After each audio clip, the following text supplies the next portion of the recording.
Apa hukum menggibah di saat puasa? Ya, ghibah. Apa itu gibah? Gibah itu ngomongin orang lain. Ya, kata Rasulullah SAW, dzikruka akhaka lima yakrah. Gibah itu adalah menyebut sesuatu tentang saudaramu apa yang dia tidak sukai. Ya, itu dia, itu ghibah. Dia tidak suka diceritakan kalau dia itu seperti ini, maka itu ghibah namanya. Tapi kalau dipuji beda lagi. Ya, kebaikan-kebaikan dia disebut maka bukan ghibah namanya. Jadi patokan ghibah adalah ketika Anda menyebut ya di hadapan orang lain, bukan di hadapan dia, sesuatu yang membuat dia benci ya kepada sesuatu tersebut jikalau dinampakkan, dikatakan kepada orang lain. Lalu bagaimana tentang hukum ghibah di saat puasa? Tentu ghibah mau di puasa, mau tidak puasa itu tidak boleh. Ya, tidak boleh. Kata Allah SWT, wala yaghtab ba'dukum ba'dha. Janganlah kalian saling menggibah satu sama lain. Dilarang oleh Allah SWT kita untuk menggibahi saudara-saudara kita.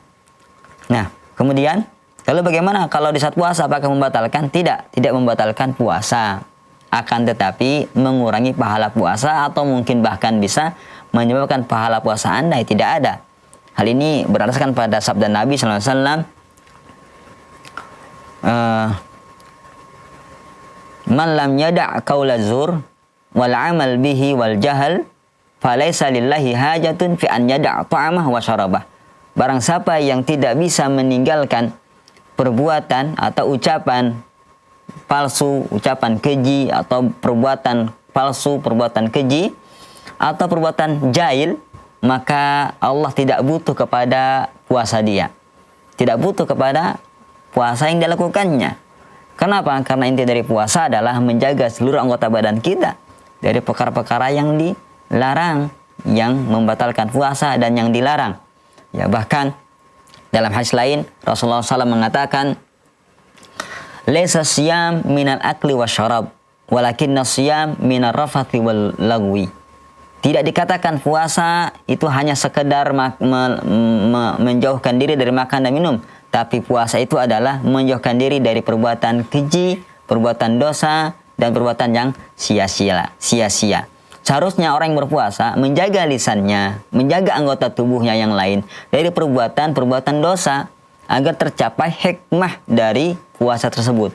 La'allakum tattaqun. Oleh karenanya, hendaklah kita menjaga anggota badan kita termasuk lidah ini yang sampai kita menggibah, mengadu domba, memfitnah, berbohong. Hal itu tersebut bisa mengurangi pahala puasa kita, bahkan menghancurkan kemungkinan.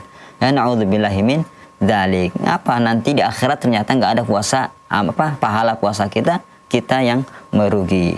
Mudah-mudahan Allah Subhanahu wa taala menjaga lisan kita dari dosa ghibah ini.